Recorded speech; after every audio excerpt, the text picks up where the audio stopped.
Hello and welcome to today's class. Greetings of the day. Dear students, today we are going to discuss the past perfect tense.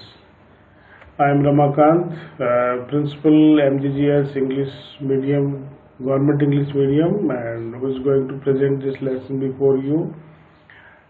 Before we proceed, मैं आपको सलाह देना चाहूँगा कि ये bilingual lesson होगा अपना, नॉट इन कंप्लीट इंग्लिश. तो आप अपनी पेन पेपर को साथ रखिए and you should write all the important aspects that are expressed in this lesson. And it is important from all of us to know the core concepts of this tense. So without wasting our time, let us proceed. First of all, we are going to discuss the sentence structure of this tense. जैसे कि मैंने आपको बताया था कि 4 प्रकार के वाक्य हम डिस्कस कर रहे हैं: affirmative, negative, interrogative and then interrogative negative. इसके साथ साथ हम यहाँ पर एक और प्रकार का इंटरप्रिटेशन सेंटेंस स्ट्रक्चर का देखेंगे. तो आप उस चीज़ को नोट करेंगे, वो एग्जामिनेशन पॉइंट ऑफ व्यू से बहुत महत्वपूर्ण है. तो सबसे पहले हम डिस्कस कर रहे हैं अफर्मेटिव सेंटेंस का जो सेंटेंस स्ट्रक्चर है उसको.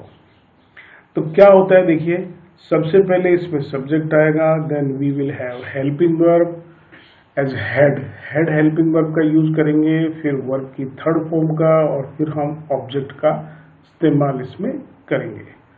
अब देखिए इसमें जो सेंटेंस होगा वो किस तरीके का होगा. Here is an example. Each customer had bought several pairs of shoes.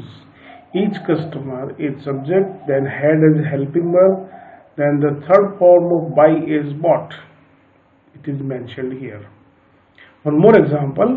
The narrator had stepped into that shoe store. The narrator is subject, and had is helping verb, stepped into is the third form of main verb. One more example. He had seen that girl at the college gate.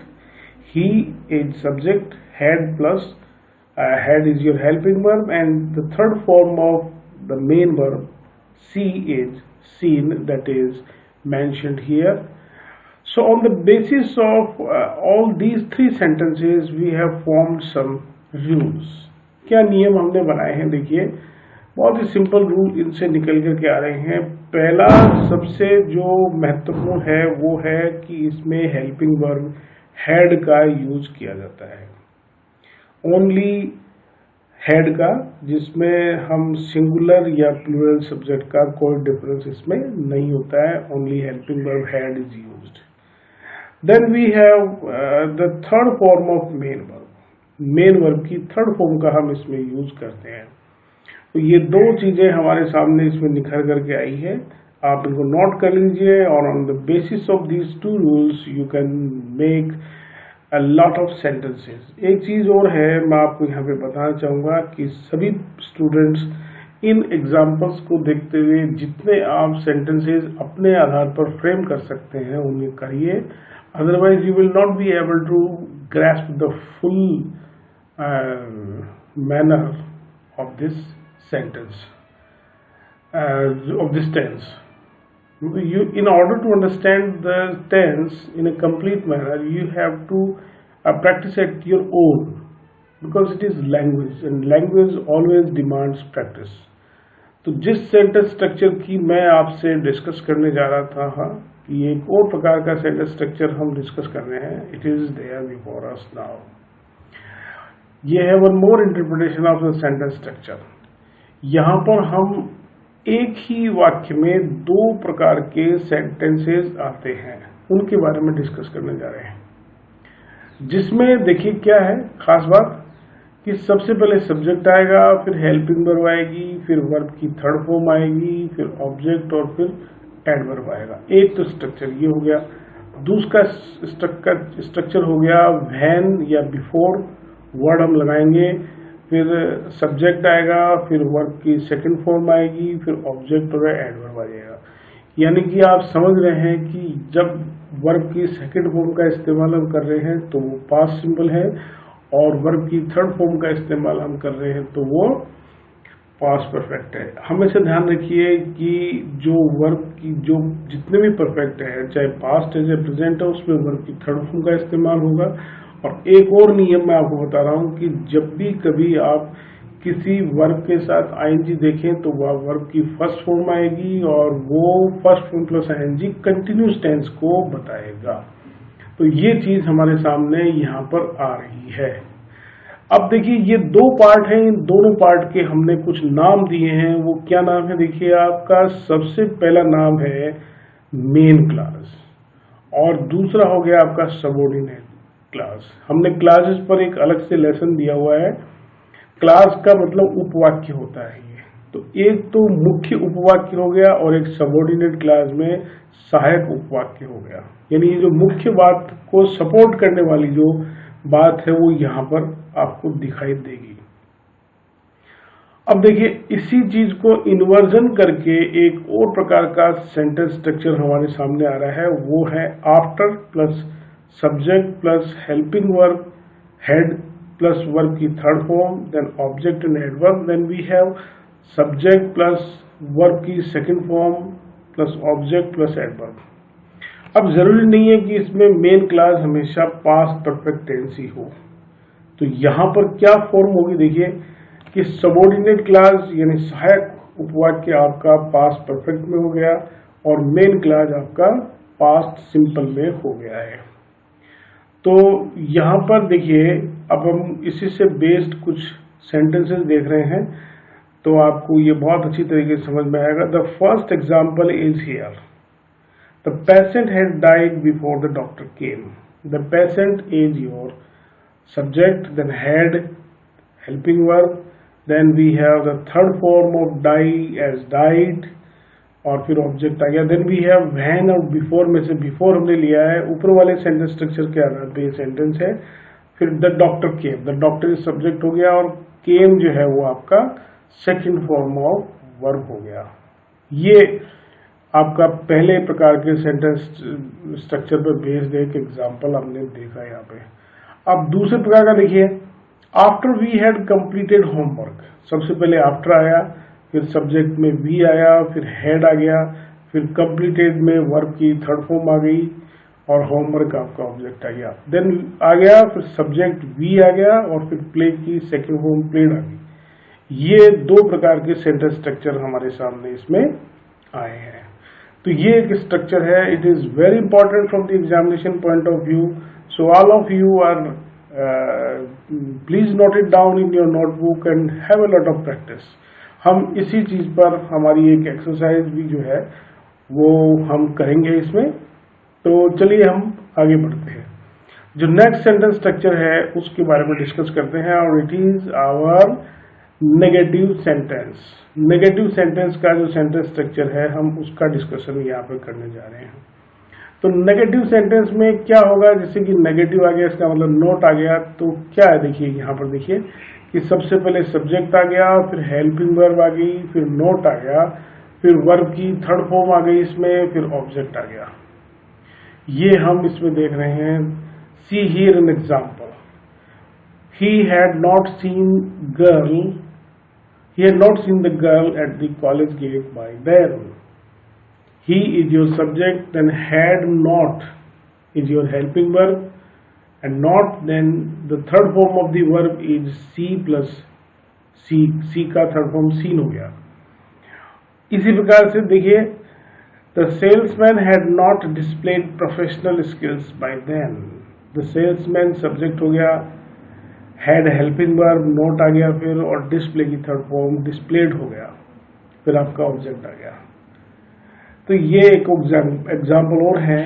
He subject हो गया, had helping verb हो गई, note आ गया फिर और liked आपका third form of the verb आ गया और फिर इसमें बाकी ऑब्जेक्ट आ गया। तो ये एक पूरा नेगेटिव सेंटेंस का जो सेंटेंस स्ट्रक्चर है वो अपन ने यहाँ पर डिस्कस किया है। तो आगे अपना जो दूसरे प्रकार का सेंटेंस है वो है हमारा इंट्रोगेटिव सेंटेंस। इंट्रोगेटिव सेंटेंसेस दो प्रकार के होते हैं। एक तो वे जो हेल्पिंग वर्ब से शुरू होते हैं, एक वे जो WH वर्ड से शुरू होते हैं। हम दोनों प्रकार के सेंटेंस स्ट्रक्चर को यहाँ पर डिस्कस करने जा रहे हैं। तो देखिए, पहला स्ट्रक्चर हमारे सामने है। सबसे पहले आ रहा है सब्जेक्ट, हेड, फिर सब्जेक्ट, फिर third form of main verb, then object, and at the end we had sign of interrogation. Sign of interrogation जब किसी वाक्य में आएगा तभी वो सेंटेंस स्ट्रक्चर इंट्रोगेटिव सेंटेंस का सेंटेंस स्ट्रक्चर होगा। तो इसका एग्जाम्पल देखिए अब क्या होगा। Had Swami caught the house breaker. Had is your helping verb, Swami is your subject और कैच की थर्ड फॉर्म कॉट हो गया। और बाद में आप लास्ट में देख रहे हैं साइन ऑफ इंट्रोगेशन इसमें दिया हुआ है। अब अपना दूसरा देखिए, had he seen the girl at the college gate. Had subject helping verb, then he subject हो गया और सी की थर्ड फॉर्म सीन इसमें आ गई है। आगे का सेंटेंस स्ट्रक्चर देखिए, WH word plus had plus subject plus third form of verb then object. ये WH वर्ड का सेंटेंस स्ट्रक्चर हमारे सामने है। तो देखिए, WH वर्ड में हम इसमें और उसमें कोई खास फर्क नहीं है, केवल हम उसमें WH वर्ड आगे लगा देते हैं, बस यही है। बाकी सेंटेंस स्ट्रक्चर ऊपर वाले की तरह से ही रहता है। तो क्या है सेंटेंस देखिए, Why had you called me at late night? Why is your WH word, then had is your helping verb, then you subject हो गया और call की थर्ड फॉर्म called हो गया और me इसमें ऑब्जेक्ट हो गया। ये हो गया। एक और एग्जाम्पल देखिए कि why had the thief changed himself? Why WH word हो गया, had इसमें helping verb हो गया और द थीफ इसमें सब्जेक्ट हो गया और चेंज की थर्ड फॉर्म चेंज इसमें आ गई और at the end we see the sign of interrogation. तो ये एक इंट्रोगेटिव सेंटेंस हमारा यहाँ पर निखर करके आ रहा है। इसके बेस पर आप और सेंटेंसेस बनाइए और अब हम बढ़ते हैं हमारे नेक्स्ट सेंटेंस के स्ट्रक्चर की तरफ, और वो है हमारा नेक्स्ट सेंटेंस स्ट्रक्चर है इंट्रोगेटिव नेगेटिव सेंटेंस का सेंटेंस स्ट्रक्चर।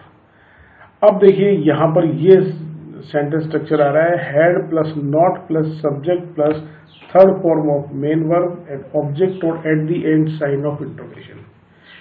इसमें और उसमें एक ही फर्क है कि इसमें नेगेटिव शब्द होने के कारण नोट लगाया गया है, बस ये थोड़ा सा ध्यान रखना है आपको, बाकी कोई खास बात नहीं है। तो देखिए एग्जाम्पल देखिए, hadn't Mrs Heena help the salesman. Hadn't सबसे पहले आ गया, मिसेज हीना आपका सब्जेक्ट आ गया, हेल्प की थर्ड फॉर्म हेल्प आ गया और at the end we see the sign of interrogation. बहुत से साथियों ने एक प्रश्न किया है कि क्या हम जो सब्जेक्ट है उसके बाद नोट लगाएं। आप उसको ऐसे भी लगा सकते हैं और वैसे भी, दोनों तरीके से आप इसमें इस्तेमाल कर सकते हैं। यानी ये सेंटेंस यदि यूँ पढ़ा जाए, had Mrs Heena not help the salesman, तो इसको हम इनकरेक्ट नहीं कहेंगे, इट इज ऑल्सो करेक्ट। और यदि हमने इसको इस तरीके से पढ़ लिया है, hadn't Mrs Heena help the salesman, then it is also correct. तो इस चीज को आप नोट करें, कंफ्यूज नहीं होना है आपको। आपकी एग्जामिनेशन में जिस तरीके से पूछा जाए आप उसी तरीके से इसको जवाब देने का प्रयास करें। देखिए आगे आपका आ रहा है WH वर्ड से। WH वर्ड में सबसे पहले WH वर्ड आ गया, फिर हेड आ गया, फिर सब्जेक्ट, देन नॉट, फिर third form of main verb, then object और at the end we have sign of interrogation. ये हमारा इंट्रोगेटिव नेगेटिव का सेंटेंस स्ट्रक्चर है। तो जैसे क्या है इसमें देखिए, सेंटेंस को देखिए, why had the conductor not allowed the pup. Why is your WH word, then had आ गया, फिर द कंडक्टर इसमें सब्जेक्ट हो गया, फिर नोट आ गया और अलाउ की थर्ड फॉर्म अलाउड आ गया और एट द एंड हम देख रहे हैं साइन ऑफ इंट्रोगेशन। तो ये हमारा सेंटेंस स्ट्रक्चर था। देखिए आपको इसी के ऊपर बेस होकर के कुछ सेंटेंसेस को और बनाना है और इसको आगे समझना है। अब ये हमने 4 प्रकार के सेंटेंस स्ट्रक्चर्स को यहाँ पर डिस्कस कर लिया है। अब इसके बाद में हम आगे चलेंगे और हम इसके देखेंगे कुछ यूसेज, क्या क्या इसके यूज इस टेंस के होते हैं वो हम देख रहे हैं। तो सबसे पहला इसका यूज है to denote past actions occurred before another point in the past, कि भूतकाल का कोई कार्य जो किसी समय में पूर्ण हो चुका था उसको बताने के लिए हम इस टेंस का यूज करते हैं। To denote past actions occurred before another point in the past. तो इसका एग्जाम्पल देखिए, he had opened a book store by that time. उस समय तक उसने एक बुक स्टोर खोल लिया था। एक एग्जाम्पल और देखिए, the queen had not left the culprit by then. ये इसका एग्जाम्पल हो गया। और चूंकि ये सारे के सारे भूतकाल में किसी बिंदु पर हो गए थे, इसलिए इसको बताने के लिए हम पास्ट परफेक्ट टेंस का इस्तेमाल करते हैं। Why had Swami's father told the news by then. ये एक और एग्जाम्पल हमारे सामने आ रहा है। और ये पहला नियम हो गया हमारा कि भूतकाल में जो कार्य किसी समय में पूर्ण हो चुका था उसको पास्ट परफेक्ट टेंस के माध्यम से बताया जाता है। तो चलिए दूसरा यूज क्या है उसको देखते हैं अपन। इसको आपने समझ लिया है और नोट कर लिया है, तो दूसरे यूज को अपन देखेंगे यहाँ पर कि टू इंडिकेट एन एक्शन, एक ऐसे कार्य को बताने के लिए that had completed before another started, कि जो दूसरे काम को शुरू होने से पहले ही पूर्ण हो चुका था।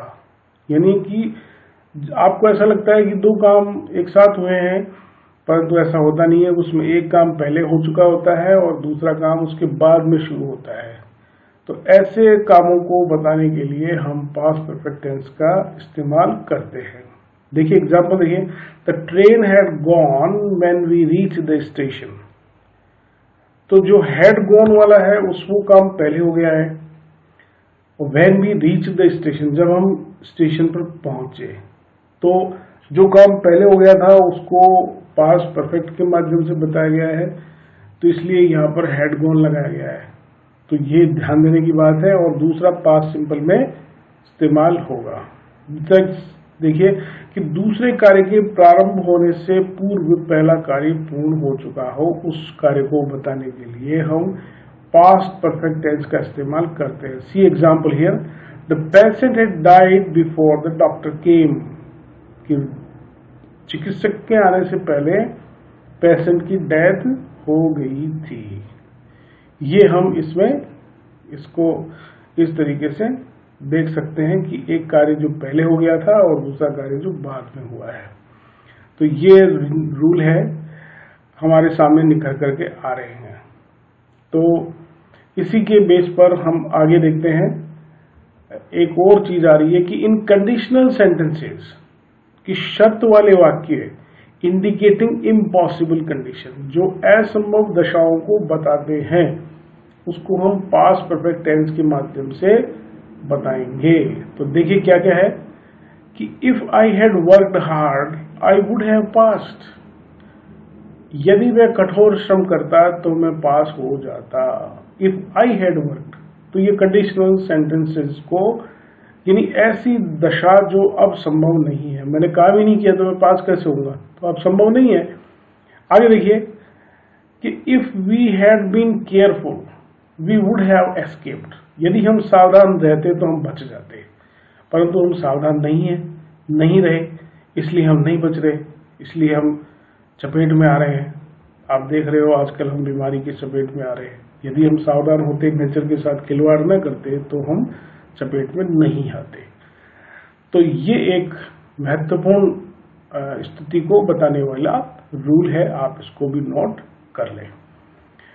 और अब हम पूरे टेंस को पढ़ चुके हैं और उसके बेस पर हम आपको एक एक्सरसाइज यहाँ पर दे रहे हैं, तो आप निश्चित रूप से उसका एंजॉय करेंगे।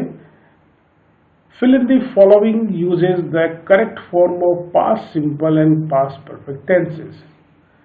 आपको यहाँ पे दो पार्टीशन दिखाई दे रहे होंगे, एक में हम क्वेश्चन लिखेंगे और दूसरे में हम आपको उसके आंसर देंगे, परंतु हम आपको इनके जो भी आंसर होंगे वो सारे के सारे बाद में देंगे। पहले आप क्वेश्चन के आंसर खुद लिखेंगे। मैं एक का आंसर आपको जरूर बताने का प्रयास करूंगा। तो क्वेश्चन आपका सामने है, I blank to bed after I blank my work. Go और फिनिश, दो क्रियाएं आपको दोनों खाली जगह पे भरनी है। तो देखिए कैसे होगा। I went to bed, after I had finished my work. अब एक सेंटेंस को हम लेंगे, इसी तरीके से आपको सभी प्रकार के एक्सरसाइजेस को करना होगा और उसके बाद में आप अपने आंसर्स को चेक करें। आपको खूब टाइम दिया जा रहा है तो आप इसमें देखें। तो नेक्स्ट सेंटेंस अपना क्वेश्चन है ये, suddenly I blank that I blank some mistake. इसकी वर्ब्स हैं रियलाइज और मेक, ये है, आप इसमें भर लेंगे। नेक्स्ट देखिए, the patient blank before the doctor blank, और डाई और अराई वर्ब को आपको इसमें भरना है। आगे देखिए, they blank me for what I blank for him, thank और डू को इसमें भरना है। फिर देखिए, on reaching the bank he blank that he blank to bring passbook. Remember और फॉरगेट के करेक्ट फॉर्म को आपको इसमें भरना है। आगे देखिए, before help blanks us, one woman blank, reach और कोलैप्स को भरना है। आगे देखिए, she blank me his name after he tell और लीव, दो वर्ब को इसमें भरना है। When we enter the cinema hall the film already, enter और ब्लैक को स्टार्ट को आपको इसमें ब्लैंक्स में भरना है। He blank me after he blank Jaipur, phone और रीच्ड दोनों को भरना है। तो चलिए अब अपन आगे देखते हैं इसका। आपने इसका आंसर यही लिखा है क्या कि suddenly I realized that I had made some mistake. आगे देखिए, the patient had died before the doctor arrived. Next देखिए, they thanked me for what I had done for him. Next देखिए, on reaching the bank he remembered that he had forgot to bring passbook. Next देखिए, before help reached us one woman had collapsed। और next देखिए, she told me his name after he had left. आगे देखिए, when we entered the cinema hall the film had already started. आगे देखिए, he phoned me after he had reached Jaipur. तो चलिए अब मैं आपको एक और सेंटेंस दे देता हूं। देखिए ये है, why blank you blank to the doctor after I blank you to, और नॉट गो और टेल जो वर्ब है वो आपको इसमें भरनी है और आप खुद अपने आप को चेक करें। तो आपको शायद ये लेसन समझ में आया होगा। Thank you for watching the lesson and I hope you will subscribe this chapter to your other friends also. Thank you very much.